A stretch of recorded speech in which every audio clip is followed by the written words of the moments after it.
I pay for sister's honeymoon, but she said, "That's not enough, now you pay the rent." I said no, and cut her off. A month later, at a family dinner, my selfish sister. Linda had always been a dreamer, but not in a good way. She lived in a kind of fantasy world where life worked out the way she wanted it to. Reality, responsibility, none of that mattered to her. And nothing proved that more than her track record with men. 3 marriages. 3 divorces. Each one quicker than the last. Her first husband, Dan, was a solid guy, but she got bored. Said he was too predictable. Her second, Travis, was a reckless idiot who racked up debts so fast she had to move back in with our parents. The third, Mike? A walking disaster. He lasted barely a year before taking off with her car and maxing out her credit cards. So when she introduced husband number 4, Greg, I already knew how this was going to end. The first time I met him, something was off. He was too smooth, too rehearsed. Everything about him screamed phony, his exaggerated stories about big business plans, his constant name-dropping of people he claimed to know, his way of dodging specific questions about what he actually did for a living. I knew his type, all talk, no substance. Our parents didn't even pretend to care at that point. They didn't go to the wedding, didn't send a gift, didn't even bring it up in conversation. I figured they were exhausted from the cycle. Linda would swear up and down that this was the one, pour everything into the relationship, then watch it crash and burn, only to do it all over again with someone else. So when she called me out of the blue, way too excited for it to be good news, I knew she was about to ask for something. "Jacob! Hey. Are you busy? What do you need, Linda?" She let out this exaggerated sigh, as if offended that I assumed she was asking for a favor. "Wow. Can't I just call to say hi?" "No." She laughed. "Okay, fine, you got me. But it's nothing crazy. Just, I really need your help with something." I already knew I was going to regret this.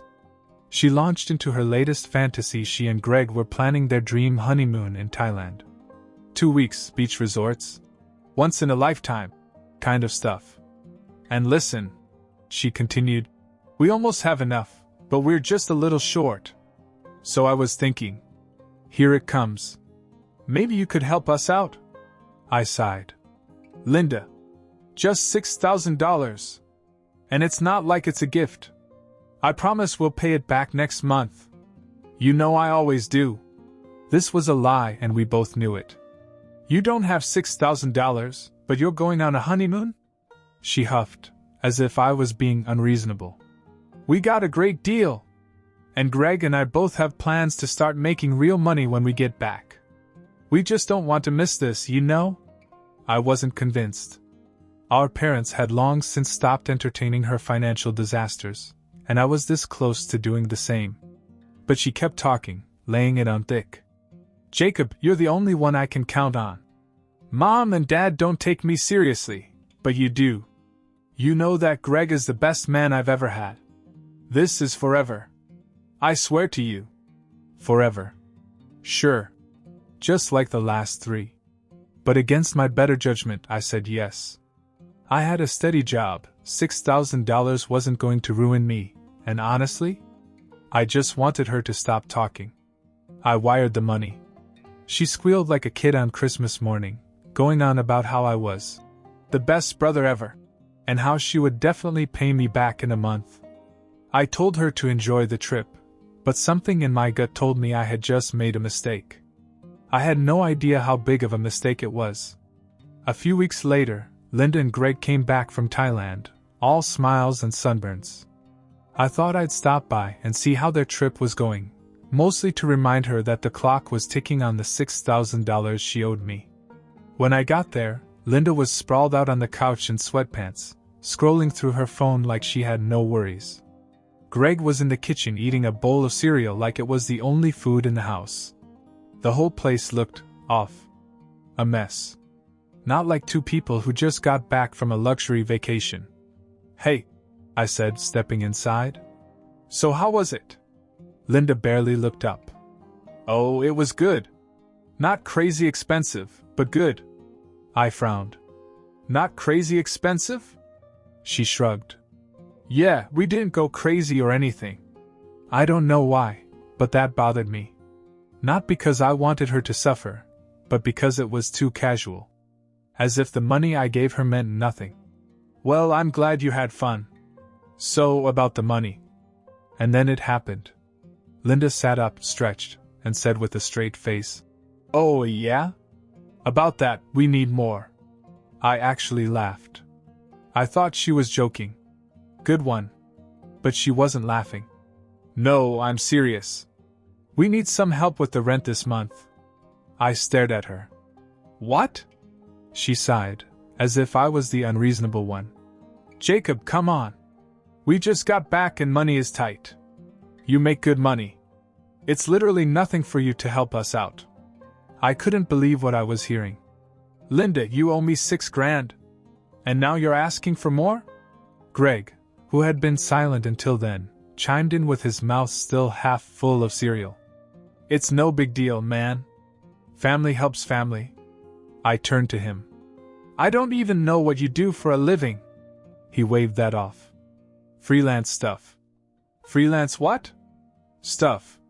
I looked back at Linda. "You said you'd pay me back in a month." She rolled her eyes. "And I will. But right now the priority is the rent. It's not like you need the money right away." I felt my blood pressure rise. "Why did you even go on a honeymoon if you were broke?" And then she hesitated. Just for a second. But it was enough. She fumbled for an answer, glancing at Greg. He just kept eating his cereal as if none of this concerned him. I took a step back. "You weren't planning on paying me back, were you?" She scoffed. "Oh my God, Jacob. Don't be dramatic." That's when it clicked. She had never intended to pay me back. She and Greg had never been financially stable. The whole trip had been a fantasy, financed by me. And now that reality was crashing down on them, they wanted me to keep bailing them out. I felt this sudden surge of anger. I wasn't even angry about the money, I was angry that they actually thought I was stupid enough to keep falling for it. "No," I said. Linda blinked. "What?" "I'm done. I'm not giving you another dime. And you better figure out a way to pay me back, because I'm not letting this go." She stared at me as if I had just slapped her.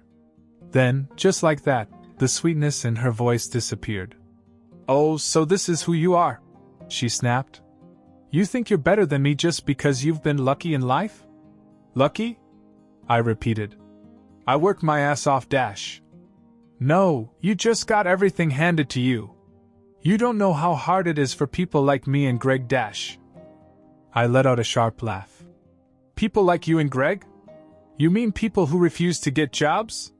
She shot up from the couch. "You know what? Fine. Forget about it. But don't expect us to be nice to you when you come crawling back to us one day." This was actually hilarious. "For what? Advice on how to cheat my family?"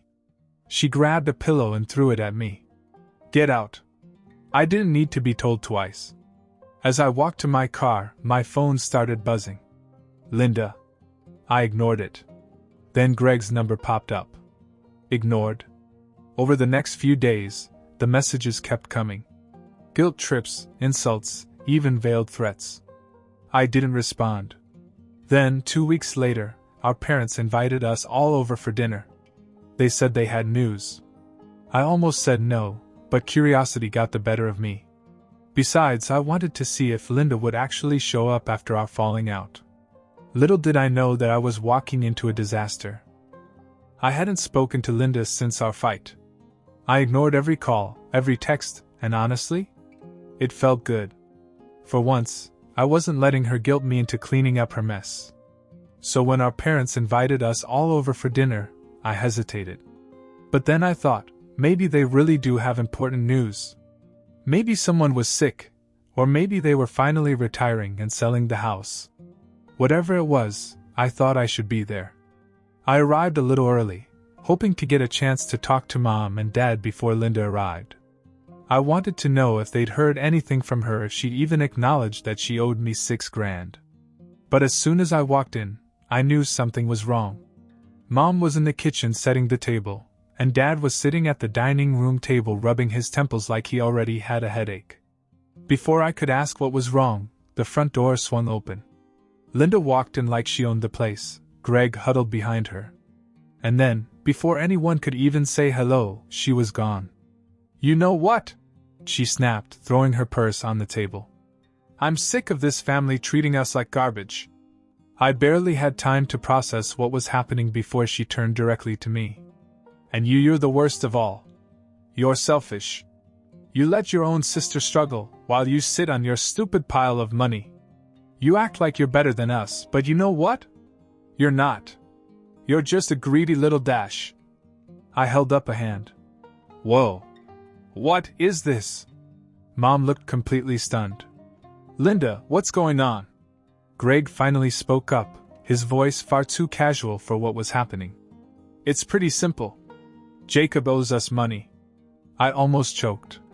"I owe you?" Linda crossed her arms. "You refused to help us with the rent, so guess what? We got evicted." I blinked. "How is that my fault?" Greg leaned against the wall and grinned. "You're the one who got us into this mess. If you just helped us, we wouldn't be in this situation." I was too stunned to even answer. Mom and Dad didn't say a word. They just watched, completely shocked. Linda must have taken their silence as approval because she continued. "You think you're a hero for cutting me off?" she snapped. "You're not.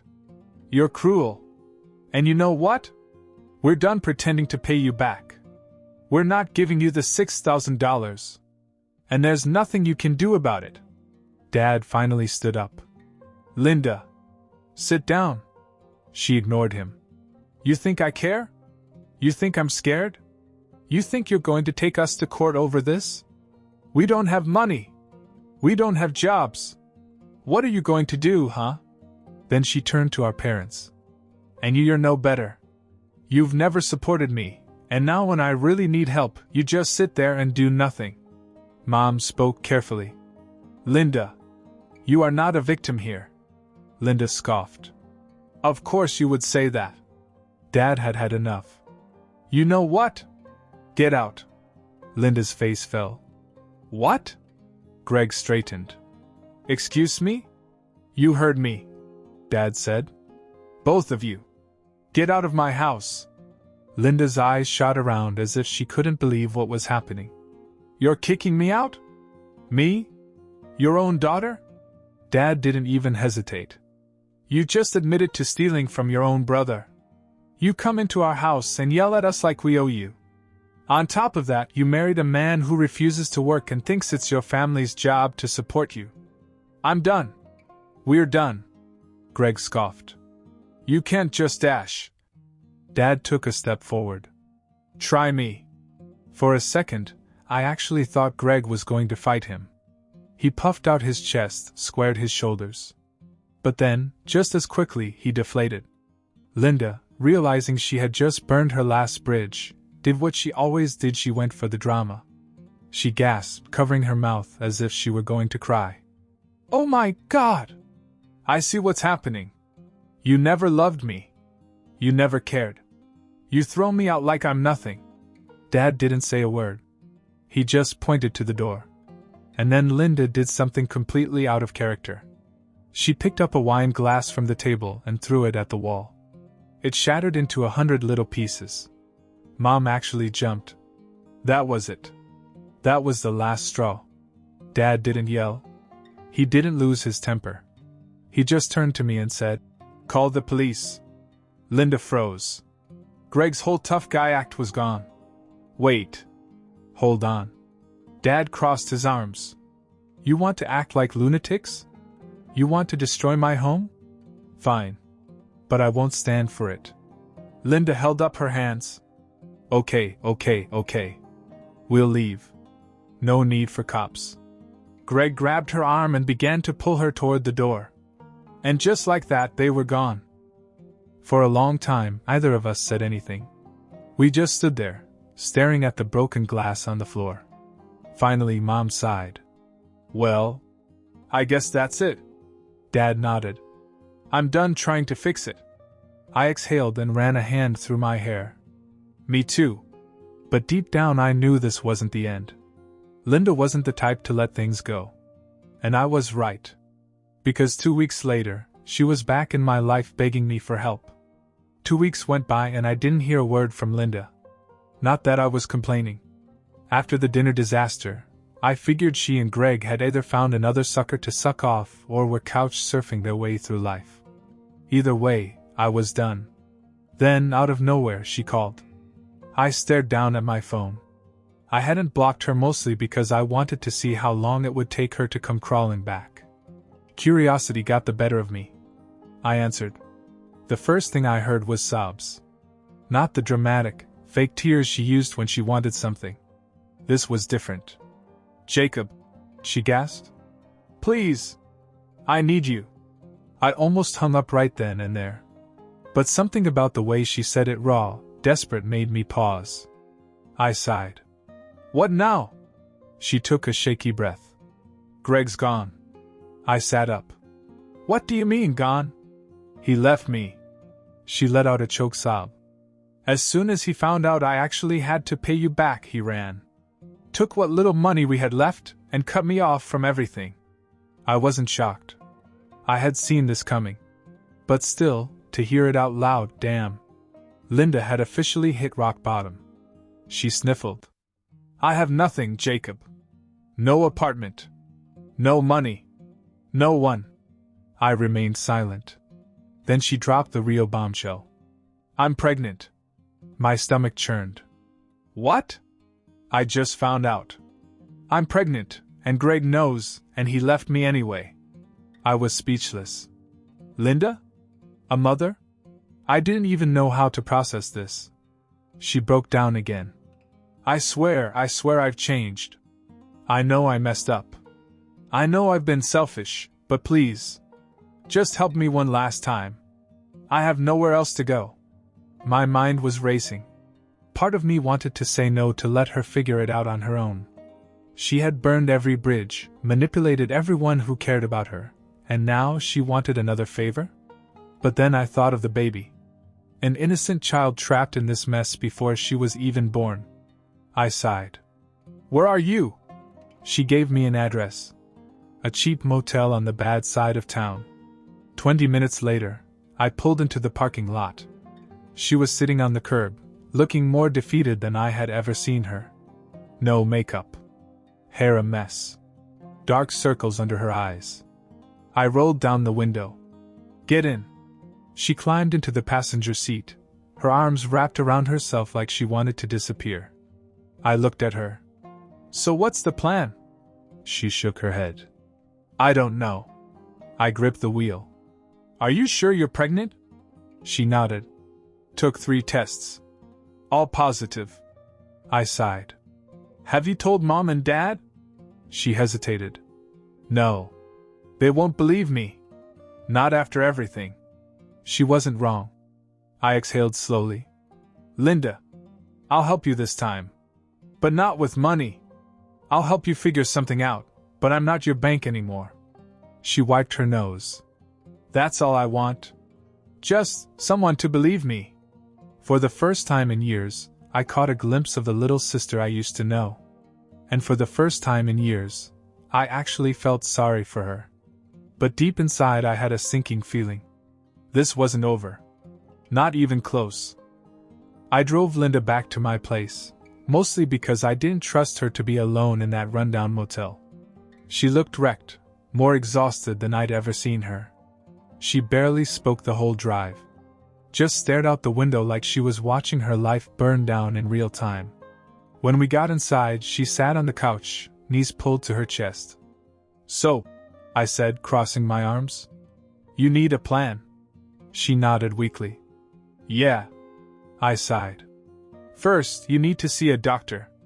Make sure the pregnancy is real and healthy. She shot me a look. You think I'm lying about this? Can you blame me? She flinched but didn't argue. I continued. If you're really pregnant, you need stability. A job. A place to stay. Something. She was quiet for a long time. Then she whispered, I don't even know where to start. I rubbed my temples. I was really doing this. After everything, I was really about to help her. But then, something happened that changed everything. Linda's phone lit up on the coffee table. A text. She didn't react, but I glanced at the screen. It was from Greg. And it said, "Is he buying it?" My blood turned to ice. I snatched the phone before she could react. "Hey!" she shrieked, lunging for it. I held it out of reach, scrolling through the messages. And my stomach dropped. The whole thing was a setup. Greg never actually left. He and Linda had come up with this sob story to get me to let my guard down. The pregnancy? Fake. Just a way to guilt me into helping. I kept scrolling, my hands shaking. Greg. Once he feels bad enough, we'll ask for the money. Linda. I think he's falling for it. Just need to act more desperate. Greg. Perfect. By the time he realizes, we'll be long gone. I looked up at her, my heart pounding. She was frozen, her face pale. You lied, I said, my voice dangerously calm. She swallowed hard. Jacob, you lied about being pregnant? She didn't answer. I let out a short, bitter laugh. Wow. Wow. You really had me. For a second, I actually felt bad for you. Wait, I can explain. No, I snapped. No, you can't. I stood up, gripping her phone so hard my knuckles turned white. This is rock bottom, Linda. I don't care what your excuses are. You're done. You hear me? Done. Tears welled in her eyes. I didn't know what else to do. You shut me out, Mom and Dad shut me out. So you faked a pregnancy? I was actually shaking. You and Greg were gonna scam me again? She wiped at her face. I was desperate. I clenched my jaw. No. You're just a liar. And then, I did something I never thought I'd do. I called the cops. She freaked out, grabbing my arm. Jacob, please. No. I yanked away from her. You're a thief. A con artist. You stole from me, and you tried to do it again. You're gonna learn what real consequences feel like. The dispatcher picked up. I gave them my address and told them I had someone trespassing who refused to leave. Linda lost it. Screaming. Crying. Begging me not to do this. But I was done. 15 minutes later, the cops arrived. They didn't arrest her. She hadn't committed a crime right then and there. But they did escort her out. She didn't even fight it. Just sobbed the whole way. Greg, of course, was nowhere to be found. And me? I stood in the doorway, watching them take her away, feeling absolutely nothing. No regret. No guilt. That night, after the cops took Linda away, I knew I was done for good. No more listening to her lies. No more guilt-tripping. No more saving her. I blocked her number, changed mine the next day, and shut the door on that part of my life. For weeks, she tried everything, emails, fake accounts, even having Greg call me from different numbers. But I ignored it all. And eventually, she gave up. 2 years later, I moved to a new city, started fresh, and never looked back. Mom and Dad cut her off too. They were sad at first, but after everything, they accepted that she chose this life. The last we heard? Greg was still around, still drinking, still refusing to work. They were drowning in debt, constantly getting evicted. Mom told her to leave him. She refused. That was the last time they spoke. I don't know where she is now, and I don't care. Some people can't be saved. And for the first time in my life, I don't feel guilty about it.